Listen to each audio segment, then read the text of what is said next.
번째 챕터의 첫 번째 강의 재수과 백렬 강의를 시작하도록 하겠습니다. 제가 그 6번째 강의를 시작을 했을 때 이제 보시면은 제약 조건에 대한 간단한 말을 했었잖아요. 이제 여기서는 제약 조건에 대해서 뭐 어떤 제약 조건이 있을까에 대해서 간단하게 소개를 해 드릴 거고, 그 다음에 볼록에 대한 정확한 정의, 그리고 이계도 함수 행렬, 그 다음에 x의 노름, 그 다음에 두 가지 방법의 최적화 방법을 살펴보고 이번 챕터를 마무리를 할 거예요. 자, 그러면은 제약 조건 먼저 보도록 합시다. 책에서는 간단하게 세 가지의 제약 조건을 설명을 하고 있어요. 첫 번째로는 선형 제약 조건. 그러니까 AX는 B. 이거를 만족하는 X 중에서 그 F라는 이 뭐라 그랬죠?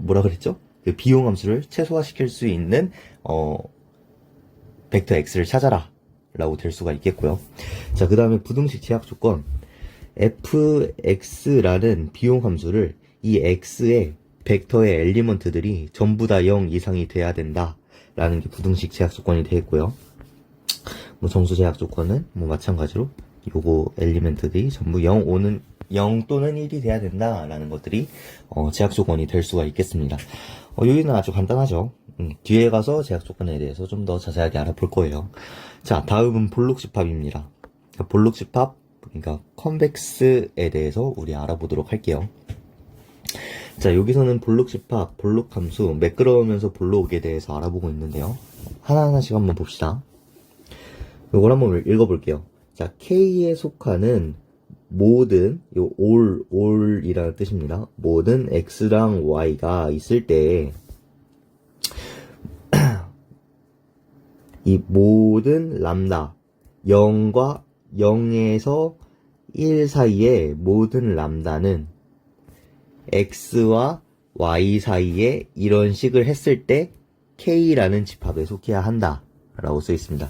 이렇게 썼을 때는 어렵지만 간단해요. 제가 0부터 1, 그러니까 뭐 K가 0, 1에 속하는 집합들로 이루어졌다고 합시다.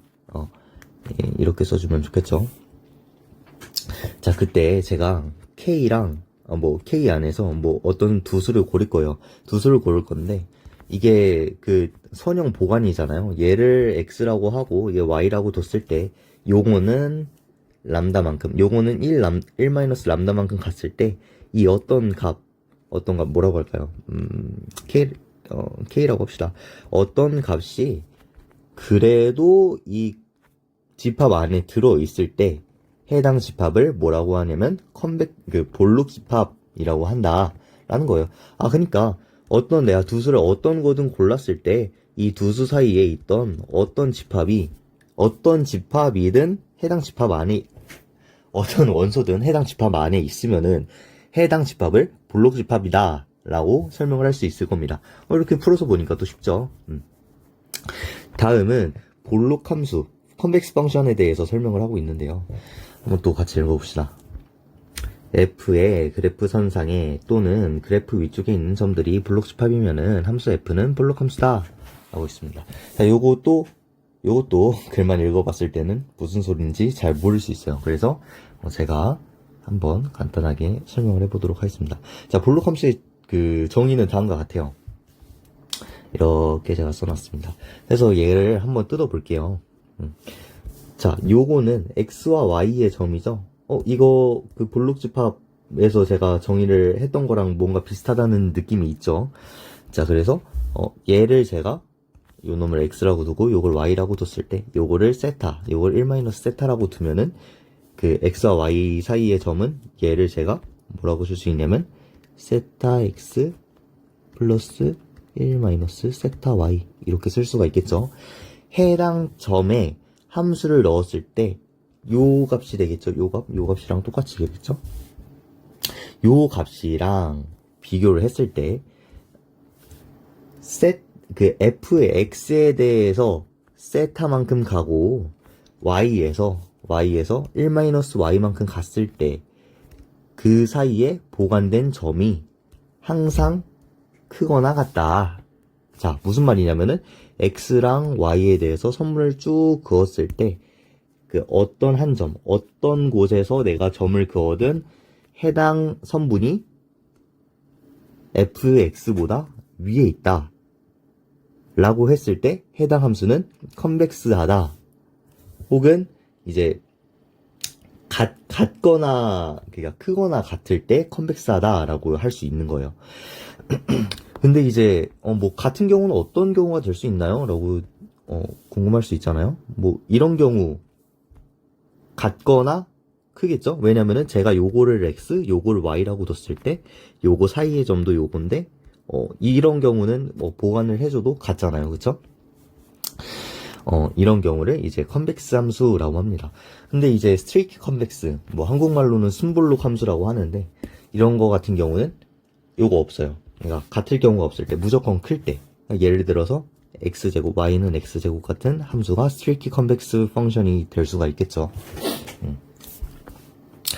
자, 그래서 볼록 함수를 정의를 해보면은, 다시 한번 말해보면은, 그래프 선상 또는 그래프 위쪽에 있는 점들이 볼록 집합이면은 함수 fx는 볼록 함수다라는 말을 이렇게 한국말로 어렵게 써두었습니다. 자, 다음. 우리가 이거는 그래도 직관적으로 이해할 수 있게 여러분들도 그렇고 저도 많이 했던 일변수 함수에 대해서 정의를 한 거잖아요. 근데 우리는 선형대 수학을 하는 멋진 입장으로서 다르게도 살펴볼 수가 있어야겠죠. 자, 매끄러우면서 볼록. 자, 저 잘하는 거 있죠?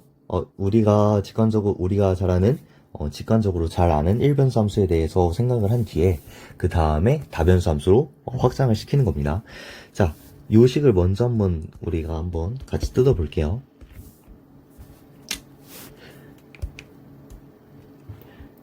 자, 요거를 제가 뭐라 그럴까요? y라고 두고 요 부분을 x라고 둘게요. 자, 그때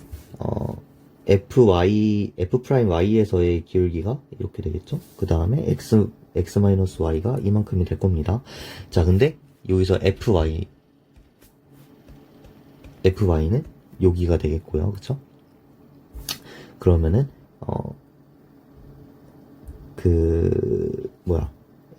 아니죠. fy가 여기가 되겠죠. fx가 여기가 됐고, 자, fy에다가 f'y에서 x-y만큼 곱한 걸 해줄 거예요. 기울기에다가 델타 x를 곱해주는 거예요. 우리가 이거는 중학교 때 많이 했던 건데, 그 기울기에다가 델타 x만큼 곱하면은 얘가 이렇게 쭉 그어가지고 여기로 가겠죠? 요거는 여기 있는 값은 항상 fy보다 작겠죠? 그쵸? 스트레이트 컨벡스라면은 컨벡스 펑션을 제가 이렇게도 나타낼 수 있구나라는 걸 보여드린 거예요. 자, 이거를 제가 다변수 함수로 확장을 시켰을 때 요걸 이렇게 확장을 할 수 있겠죠. 이거는 fy에서의 그라디언트, 요거는 x와 y의 차이, 이거를 내적을 했을 때, 즉 곱했을 때 이거 똑같죠? 식이 똑같죠? 어떻게 보면은 f의 y에다가 더한 게 항상 fx보다 작다, 이게 또 다른 컨벡스 함수의 정의가 되겠죠. 그쵸? 그래서 좀 더 식을 뜯어보면은 y의 그레디언트, 그러니까 y의 지점에서 가장 빠르게 증가하는 방향 크기 벡터에다가 x, y 차이의 벡터의 내적은 요만큼이 될 겁니다. 요 그림에서 파란색이 잘 안 보이는데 요만큼이 되겠죠. 그래서 그레디언트가 x, y 방향으로 얼마나 가 있는지, 그거를 이제 컨벡스 함수, 그 다음에 다변수 함수에서 제가 또 다른 정의를 한 거고요. 볼록 함수랑 그 매끄러우면서 볼록, 요거는 영어로 스무스 앤 컨벡스라고 하는데요. 추가적으로 그 컨벡스 그냥 볼록 함수 같은 경우는 미분 가능성을 고려하지 않습니다. 그러니까 뭐 이런 식으로 돼도 상관이 없는 거예요. 이거 볼록이잖아요, 그쵸? 하지만 매끄러우면서 볼록이라는 것은 이런 식으로 미분이 항상 가능해야 된다. 그 다음에 연속 가능해야 된다 라는 점도 추가가 돼야 합니다. 좋습니다. 여기까지 어려운 부분 없으시죠? 그 다음에 책에서는 이 부분을 간단하게 설명을 하고 있는데요. AX는 B, 볼록이죠? 왜냐면은 이런 식. 순블록은 아니지만 이건 블록이에요. 자, x제곱. 블록이죠? 아, 순블록이죠? 자, 제가 요 두 개 함수를 합칠 거예요. 합쳐가지고 맥스 값만 뽑으면은 어떻게 돼요? 여기서 지워지면 안 되는데, 그쵸? 자, 맥스 값만 이렇게 해가지고 이렇게 해서 뽑으면은 이런 식으로 함수가 나오게 되겠죠. 큰 값만 뽑아내는 거니까요. 자, 이거 직관적으로 봤을 때 어때요? 블록이죠. 그쵸? 그래서 어떤 블록 함수에 맥스를 했을 때 두 개 이상의 블록 함수의 최대값은 항상 블록이다 라고 우리가 이해할 수 있겠습니다. 뭐 물론 엄밀한 증명도 할 수 있긴 한데 뭐 굳이 하지는 않고 넘어갈게요. 자, 다음을 넘어가기 전에 우리가 미분에 대해서 간단하게 짚고 넘어가도록 합시다. 우리가 일변수 함수에 대해서는 굉장히 미분을 잘하는데 다변수 함수로 넘어가면은 미분을 이제 헷갈려 할 수도 있으니까 요거에 대해서 간단하게 한번 살펴보도록 합시다. 자, 벡터 바이 스칼라. 어떤 벡터, 그러니까 함수가 여러 개가 있을 때, 아니죠. 죄송합니다. 함수가 하나가 있을 때, 초록색 잘 안 보이죠? 파란색으로 합시다. 어떤 함수가 있을 때, 제가 x1, f가 있을 때 x2, 쭉쭉쭉, xn이 영향을 준다고 합시다. 각각에 대해서 그레디언트를, 요건 너무 진하네. 각각에 대해서 그레디언트를 내보내는 거예요. 그래서 fx에 대해서 그 x1, x2, xn에 대해서 이제 편미분을 해가지고 다음과 같이 쓸 수가 있다라는 거고요. 자, 반대로 스칼라 바이 벡터일 때 이것도 어렵지 않죠. 그러니까 요거는 함수가 여러 개가 있는데 하나의 그 변수가 뭐 여러 변수에게 영향을 준 거예요. 그래서 뭐 하나의 변수가 뭐 여러 개 함수에 대해서 했을 때 뭐 다음과 같이 쓸 수 있다. 야코비안 같은 경우는 뭐 두 개 뭐 결합해서 쓴 거죠. 뭐 전 강의에서 설명을 드렸지만 뭐 여러 개의 함수가 있을 때 뭐 여러 개의 변수가 이런 식으로 영향을 쭉쭉쭉쭉 주고 했을 때 우리가 n by n으로 나타낼 수 있다 라고까지 제가 전 강의에서 설명을 드렸었습니다. 오케이. 자, 다음 이계도함수 행렬에 대해서 설명을 드리도록 할게요. 자, 우리가 여태까지는 1계도함수, 그러니까 미분을 한 번만 한 거에 대해서만 살펴봤어요. 하지만 이제 두 번을 미분을 해보도록 하겠습니다. 자, 역시 마찬가지로 우리가 잘 아는 그 하나의 변수, 그러니까 변수가 하나만 있을 때에 대해서 예시를 들고 그거를 다변수 함수로 확장을 해보도록 합시다. 자, 직관적으로 봤을 때 우리가 x제곱이라는 그 그래프가 있을 때 이렇게 하지 맙시다. 어떻게 할까? 뭐 이런 그래프가 있다고 할게요. 뭐 x 여기가 마이너스 2, 0, 2일 때 요거 그래프는 y는 x 마이너스 2, x 플러스 2니까 x제곱 마이너스 4x제곱 이런 식으로 표현을 할 수가 있었죠. 자, 그때 요거는 좀 잘못된 예시였네요. x제곱으로 수정하겠습니다. x제곱일 때 이게 제가 이걸 두 번을 미분을 할 거예요. y 프라임은 2x가 되겠고요. 한 번 더 미분을 하면은 2가 되겠죠.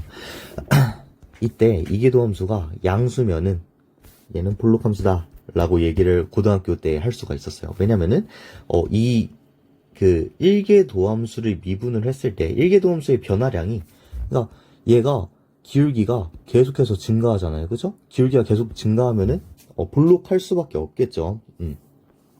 자, 마찬가지로 얘를 확장을 시켰을 때 f가 볼록이다 라는 것은, 그죠? 얘도 이렇게 되어야 되는데 이계도함수 행렬, 자, 우리가 봤을 때 지금 함수가 하나 있잖아요. 함수 하나 있을 때 지금 x가 여러 개가 영향을 줬을 때는 지금 벡터에 대해서 지금 썼는데 이계도함수 행렬은 매트릭스로 써줘야 돼요.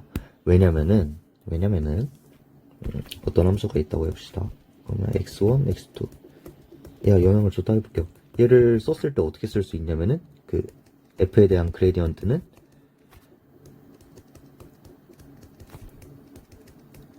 이런 식으로 쓸 수가 있겠죠. 그쵸? 자, 근데 제가 이계도 함수를 구하고 싶어요. 헤시안 매트릭스를. F에 대해서. 그러면 어떻게 해야 돼요? 이런 식으로. X에 대해서 두 번 편미분한 거, X1에 대해서 한 번 편미분하고, X2에 대해서 한 번 편미분하고, 얘도 마찬가지로, 그러니까 사실은 X2에 대해서 편미분하고, X1에 대해서 편미분하고인데, 요거는 결국에 결과가 같거든요. 그래서, 제가 이렇게 써줄 수 있는 거예요. 이런 식으로, 그, N 바이 N 매트릭스로 우리가 해시한 매트릭스, 이계도 함수 행렬은 다음과 같이 표현을 해야 됩니다. 뭐 당연하게도 뭐 3개, 4개로 가면은 요거랑 요거랑 같고 뭐 요거랑 요거랑 같고 하겠죠. 그러면은 우리가 직관적으로 뭐다? 해시한 매트릭스는 항상 대칭 행렬이다 라고도 직관적으로 받아들일 수가 있겠죠. 자, 그래서 대칭 행렬인 건 오케이, 알겠어. 자, 대칭 행렬인 해시안 매트릭스 이계도 함수가 모든 x에서 양의 준정부호다 라고 하면은 f가 볼록이다 라고 설명할 수 있어요. 왜냐면은 제가 챕터 어디서 설명했죠? 어디서 했지? 뭐가 되게 많죠? 여기서 설명을 했네요. 그 양의 정부 기억이 안 나시면 다시 가서 한번 보셔야 돼요. 1.7강 대칭은 양의 정부 행렬이서 요게 뭐라 그러죠? 양의 준정부 행렬이면 항상 볼록하다. 제가 설명을 드렸었어요. 기억이 안 나면 꼭 보셔야 됩니다. 아셨죠? 그래서 다시 그래서 보면은 네, 그래서 요거는 동치가 될 수 있다. 이계도 함수 행렬 hx가 모든 x에 대해서 양의 준정부호고 f가 볼록이다. 요거는 같은 말이다. 서로 상호 치환될 수가 있다. 그래서 hx를 제가 이런 식으로 써주고요. 뭐 써줄 수가 있겠습니다. 그냥 제가 간단하게 몇 마디를 좀 더 붙이자면은 양의 준정부호 행렬이라는 것은 우리가 일변수 함수 체계에서 봤을 때 양수처럼 그 작동을 한다고 했잖아요. 그쵸? 그래서 어떠한 벡터 x가 들어와도 얘가 지금 두 번 미분을 한 거잖아요. 그러면은 함수에 대해서 지금 x가 들어왔을 때 해당 x 포인트에 대해서 두 번 미분한 이계 도함수가 양수이기 때문에 어떤 x가 들어와도 양수이기 때문에 그렇죠. 어떤 x가 들어와도 여기 다 양수래. 그러면은 어떻겠어요? 볼록이겠죠. 그래서 똑같다는 말이에요. 그래서 기억이 안 나면은 1.7강 양의 정부 행렬을 한번 다시 보셔야 된다 라고 말씀을 드리는 거고요. 그만할게요. 자, 1차 함수 예시를 들어봅시다. 1차 함수 요거는 볼록이다. 제가 미분을 두 번을 하면은 한 번 하면은 요것만 남게 되고 한 번 더 하면은 요것도 사라지죠. hx는 0이기 때문에 그 양의 정부호 행렬이 양의 준정부호 행렬이 된다. 0이기 때문에요. 그쵸? 뭐 쭉 평면이 될 거예요. 그래서 뭐 사실 뭐 요것도 볼록이라고 해야 되나? 라고 싶긴 한데 뭐 수학적으로는 볼록이라고 하니까요. 당연히 순볼록은 아닙니다. 자, 다음 2차 함수 요거에 대해서 기울기는 제가 구해보면은 요거 한번 이게 똑같이 해봅시다. 뭐 이런 식으로 생각을 해줘도 될 것 같아요. 그쵸? 요걸 미분해주면은 sx고 요걸 한 번 더 미분하면은 s가 나오기 때문에 s가 양의 정보면은 순볼록 함수다 라고까지 우리가 얘기를 할 수 있을 것 같습니다. 자, 마지막으로 x의 노름. 그러니까 이번 강의는 좀 길어가지고 두 강의로 한번 계획이 될 것 같습니다. 자, x의 노름. 자, 노름의 정의 중 하나가 두 번째 제가 설명을 드렸던 것 중에 두 번째 정의 중 하나가 이것도 기억을 안 나시면은 1.11강 가셔가지고 다시 한번 보셔야 돼요.